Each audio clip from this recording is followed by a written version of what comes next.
Good evening, all of you. I welcome you all in the next session of our orientation program Shubh Aram 2020-21 session. In this session, we'll cover up few topics like placements and alumni interface. किसी भी education या technical degree के बाद we look forward for our earninghood livelihood, जिससे हम जो हमने 4 साल या जो हमने टेक्निकल कोर्स के टाइम पे सीखा उससे हम अपनी जीविका के लिए धन एकत्रित कर सकें। तो हम इसलिए बात करते हैं प्लेसमेंट्स की। प्लेसमेंट्स जब हम प्लेसमेंट्स की बात करते हैं तो मैंने पिछली स्लाइड में भी बताया था कि ये ऑर्गेनाइजेशन 20 साल पुरानी ऑर्गेनाइजेशन है, जिसमें thousands of students pass out होके जा चुके हैं और सब अच्छी अच्छी जगह पे प्लेस्ड हैं। सब ने कोई सरकारी विभाग में ऑफिसर है, कोई इंटरनेशनली एक्लेम्ड ऑफिसर्स जॉब में लगा हुआ है, कोई बहुत अच्छी जो MNCs हैं उसमें टॉप पोजीशंस पे बैठे हैं। तो प्लेसमेंट रिकॉर्ड हमारे कॉलेज का अभी तक बहुत अच्छा रहा है और हमारा फोकस है कि हमारे यहाँ से जो बच्चा पास आउट होके जाए वो एक अच्छी नौकरी ले और अच्छा परफॉर्मेंस दे थ्रू आउट हिज करियर। इससे हमें भी फ़ायदा है कि हमारी मार्केट में गुडविल बनती है, हमारा नाम और अच्छा स्प्रेड होता है। तो और हमारे बच्चे ही हमारे ब्रांड एम्बेसडर की तरह काम करते हैं, जो कि सब जगह बताते हैं कि विश्वेश्वरैया ग्रुप ऑफ इंस्टीट्यूशंस एक अच्छी तरीके की टेक्निकल एजुकेशन देता है, साथ साथ उसको बच्चों को प्लेसमेंट कराने में भी सहयोग देता है। अभी अगर हम बात करते हैं फार्मास्यूटिकल मार्केट की, तो इंडिया बहुत अच्छे जगह पर अपनी स्थिति बना के चल रहा है। अगर हम US की बात करते हैं तो USA जो है वो 20.3% शेयर लेके बैठा हुआ है मार्केट में, पर इंडिया में फार्मास्यूटिकल मार्केट का शेयर 28.2% है और रेस्ट ऑफ द वर्ल्ड 46.2% लेके बैठा है। तो और जापान बहुत छोटा अमाउंट में बैठा है, दैट इज़ 5.2%। तो इससे ही आपको समझ में आ सकती है कि इंडिया में अभी फार्मास्यूटिकल इंडस्ट्री या फार्मास्यूटिकल लाइन का कितना महत्व है। ये अभी भी थोड़े दिन पहले भी प्रूव करा था जब हमने हाइड्रोक्लोरोक्वीन सप्लाई करी थी, US को दी हमने और बाकी वर्ल्ड की कंट्रीज़ में क्लोरोक्विनीन पहुंचाई। और बहुत सारे ऐसे कंट्रीज़ थे जो कि आज भी इंडिया की तरफ देख रहे हैं, जो कि कोविड के लिए हाइड्रोक्लोरोक्विन प्रोफाइलैक्टिक यूज़ के लिए डॉक्टर्स ने रेकमेंड करी थी। तो उसकी सप्लाई सबसे ज़्यादा इंडिया ही मार्केट में करता था और कर रहा है आज भी। तो इस तरीके से इंडिया में फार्मास्यूटिकल सेक्टर का अभी बहुत ही बूम है और इंडिया आज से नहीं, एंशिएंट टाइम से अलग अलग तरीके के फॉर्म्स में मेडिसिन को प्रमोट करता आ रहा है। अथर्ववेदा जैसे वेद हैं जिसमें हमारे बहुत सारे ट्रेजर्स रखे गए हैं जिसमें मेडिसिन्स के बारे में बताया गया है। तो इस तरीके से हम एंशिएंट मेडिसिन को मॉडर्नाइज तरीके से लॉन्च और अपडेट करते आ रहे हैं because of the help of scientist, because of the help of research and development, और अपना मार्केट में, ग्लोबल मार्केट में अपना एक मकाम हासिल करे हुए हैं। अगर हम नाम लेते हैं वर्ल्ड की टॉप मोस्ट फार्मास्यूटिकल कंपनीज है, उसमें Johnson Johnson, Merck, AstraZeneca, Sanofi, Novartis, गायलेट और ग्लैक्सोस स्मिथ क्लाइन बीचम और बायर, सिप्ला, इस तरीके के बहुत सारे ब्रांड्स अवेलेबल हैं। होप सो आपने इनमें से किसी न किसी ब्रांड के बारे में, कंपनी के नाम के बारे में कभी ना कभी सुना होगा। अब हम बात करते हैं इसमें एक जो फार्मासिस्ट है उसका क्या योगदान रहता है इन सब ब्रांचेस में। तो अगर सबसे लेफ़्ट साइड पे अगर हम चलते हैं तो फार्मासिस्ट का लेफ़्ट साइड में जो शो हो रहा है एरो, वो है प्रैक्टिस सेटिंग्स। मतलब फार्मासिस्ट ऐसी जगह पे जहाँ पे प्रैक्टिस करता है डॉक्टर के साथ। जैसे डॉक्टर प्रैक्टिस करते हैं अपनी किसी भी एक फील्ड के लिए, वैसे ही फार्मासिस्ट उनके सपोर्ट में प्रैक्टिस करते हैं, और वो है community based practice, hospital based practice और क्रिटिकल केयर डिपार्टमेंट्स जैसे कि न्यूरो सर्जरी हो गई, हार्ट सर्जरीज वाले डिपार्टमेंट्स हो गए, एम्बुलेटरी पेशेंट्स हो गए। तो ये अलग अलग तरीके के क्रिटिकल सर्विस एरियाज़ हैं जहाँ पे पेशेंट इन हाउस रहता है और बहुत लंबे लंबे टाइम तक रहता है और केयर करवाता है अपनी। तो ये 3 प्रैक्टिस सेटिंग्स हो गई जो आप 2 साल या 4 साल की डिग्री के साथ साथ में सीखोगे, उसको हॉस्पिटल में रहकर अपना फार्मासिस्ट के रोल को प्ले करोगे। सेकंड जो राइट साइड पे शो हो रहा है दैट इज़ अदर सेटिंग्स। इसमें एकेडमिक्स आ जाता है, रिसर्च आ जाता है, clinical research, regulatory affairs, teaching, और अगेन रिसर्च है एकेडमिक से link part.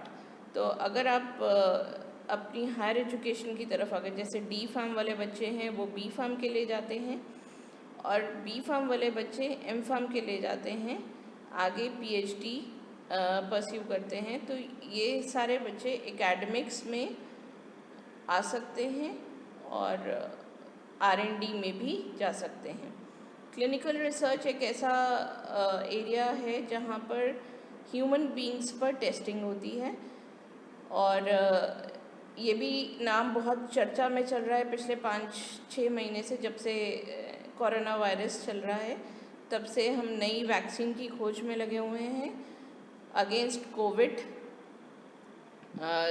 Against SARS CoV virus. तो उसमें भी हम डिफरेंट ह्यूमन बीइंग्स पर वैक्सीन का टेस्टिंग कर रहे हैं। तो that is clinical research which a pharmacist can go into it.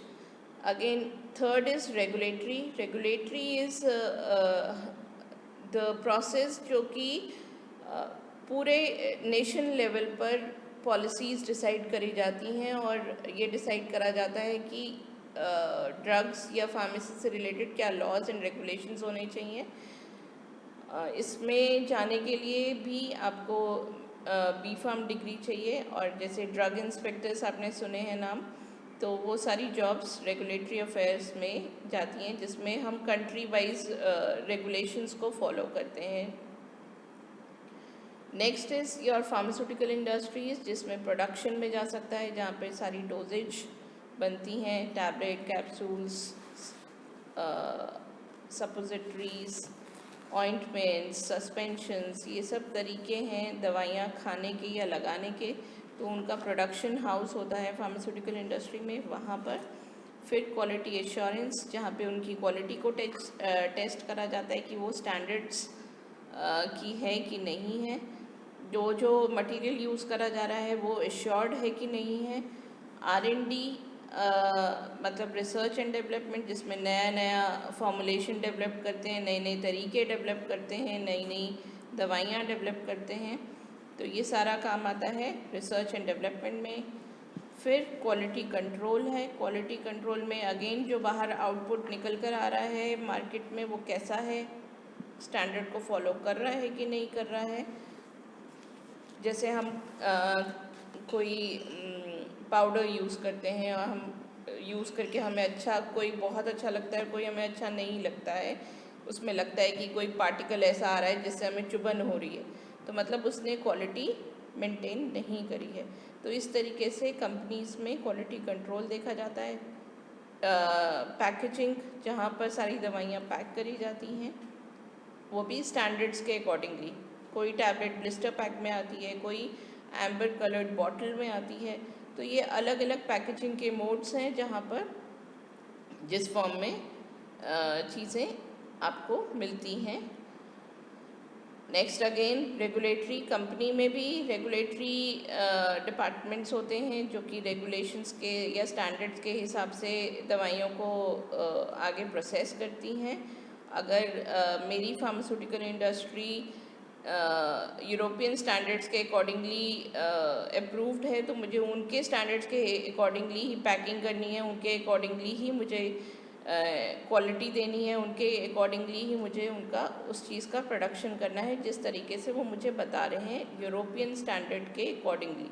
तो ये रेगुलेटरी इसलिए ये हर इंडस्ट्री में होता है और होना ज़रूरी है।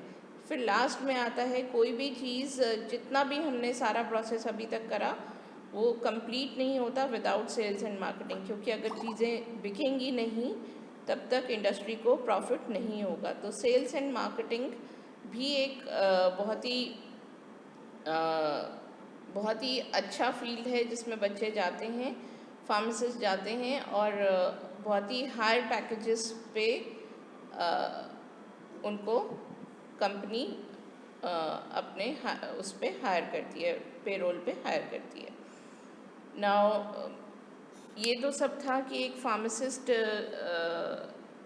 किस किस ओपनिंग्स में अपने आप को प्लेस करा सकता है। अब अगर मैं बात करती हूँ तो फर्स्ट ईयर में आपको इन सब बातों का अभी ध्यान नहीं रखना है और ना ही आपको अपने इंटरेस्ट समझ में ज़्यादा आएंगे।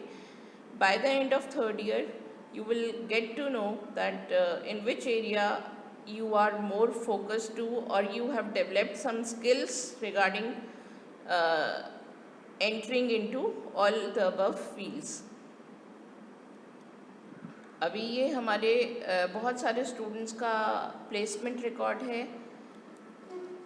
इसमें बहुत सारे बच्चे हमारे जो हैं वो अच्छी अच्छी जगह प्लेस्ड हैं, लाइक सिप्ला, मोदी मुंडी, एमक्योर, एलम्बिक, एबॉट, सन फार्मा, एक्सेल लेबोरेटरीज़, और बहुत अच्छे अच्छे पैकेजेस पे ये सारे बच्चे प्लेस्ड हैं जो कि धीरे धीरे अपनी कैपेबिलिटीज़ दिखाते हुए हायर पोजीशन अचीव करते चले जा रहे हैं। स्टूडेंट्स यहाँ पर हम थर्ड ईयर से ही हम आइडेंटिफाई कर लेते हैं कि बच्चे का इंटरेस्ट किस तरफ जा रहा है और हमारी जो मोडस ऑपरेंडी होती है वो उसी अकॉर्डिंगली मूव करती है, जिसमें हम बच्चों को रिज्यूमे राइटिंग पे फोकस करते हैं, हम पर्सनल डेवलपमेंट पे बात करते हैं, हम सॉफ्ट स्किल्स के सेशंस दिलवाते हैं और उसके बाद बच्चे को पर्सनल डेवलपमेंट में ही आपके सबसे पहला पर्सनल डेवलपमेंट का पार्ट होता है कि आप किस तरीके से ड्रेसअप हो रहे हैं। तो आपके ड्रेसअप, आपके स्पीकिंग स्किल्स, आपकी कम्युनिकेशन स्किल्स, इन सब पे फोकस करके हम आपको इतना कैपेबल बनाते हैं ताकि आप किसी भी इंडस्ट्री में फर्स्ट राउंड तक पहुंच जाएं और उसके बाद आपका आता है सेकंड राउंड में आपका कंटेंट डिलीवरी आता है, जिसमें आपने जो नॉलेज ली आप उसको किस तरीके से एग्जीक्यूट कर पा रहे हैं, आप के ग्रुप डिस्कशंस में आप कितना कॉन्फिडेंटली अटेम्प्ट कर पा रहे हैं, इन सब बातों का पे हमारा पूरा फोकस होता है और पर्सनलाइज्ड फोकस प्रोवाइड कराया जाता है with the proper team work. So ये सब चीज़ें हम थर्ड ईयर ऑनवर्ड्स आपको आप में इनकलकेट करते हैं, आप में ग्रेजुअली चेंजेस प्रोड्यूस करवाते हैं, ताकि आप फाइनल ईयर में जब यहाँ से पास आउट होके निकले तो आपके हाथ में एक जॉब हो. So students, looking forward to your successful career option in VGI. मेहनत करते रहिए और सक्सेस अपने आप आपके पास आएगी. रेगुलर रहिए, रेगुलर अपडेट्स लीजिए टीचर से और रेगुलर असाइनमेंट्स दीजिए, क्योंकि नॉलेज के बेसिस पर ही आपको रिज़ल्ट्स मिलेंगे. अगर आप नॉलेज नहीं लेंगे तो रिज़ल्ट्स किसी भी चीज़ से आपको मिल नहीं पाएंगे. एक और शॉर्ट वीडियो आपके साथ शेयर कर रहे हैं, आप उसको गो थ्रू करिए, फिर आपसे डिस्कस करेंगे हम. Thank you.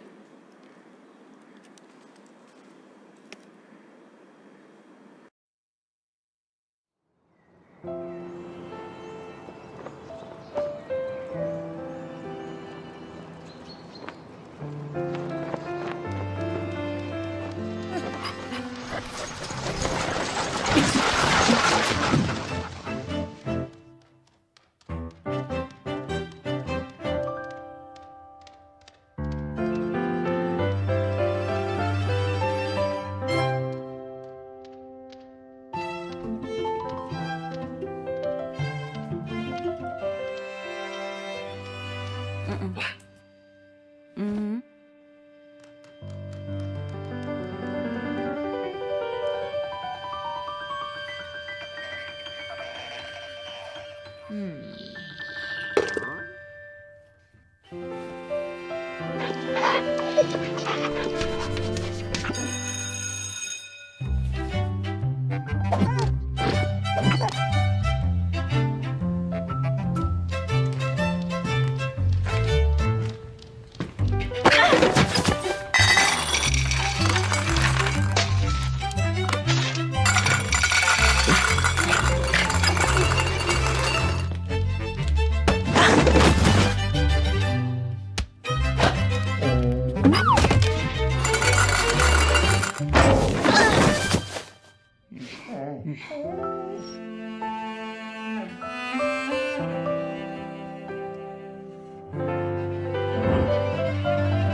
स्टूडेंट्स, जैसे कि आपने इस वीडियो में शॉर्ट वीडियो में देखा, एक डॉग नई तरीके से एक यूनिवर्सिटी में आता है फॉर लर्निंग द स्किल्स।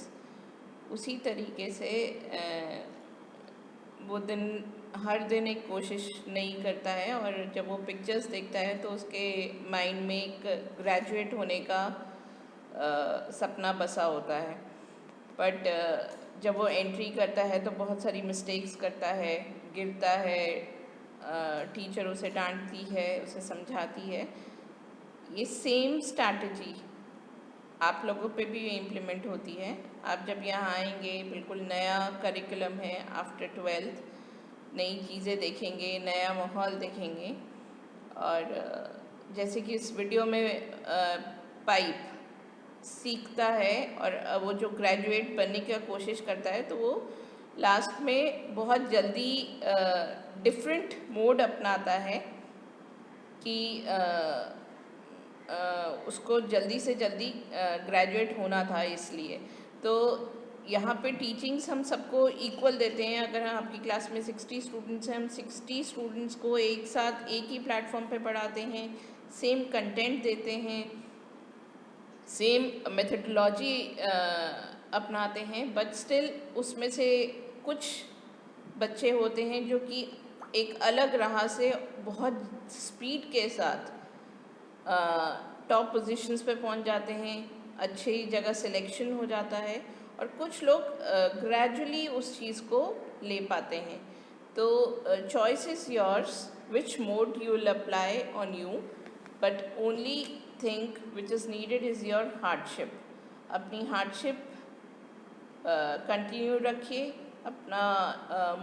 अपने आप को पॉजिटिव थॉट्स के साथ, पॉजिटिव एटीट्यूड के साथ हमेशा मोटिवेटेड रखिए, ताकि आप अपने गोल्स को अचीव कर पाएँ। Thank you.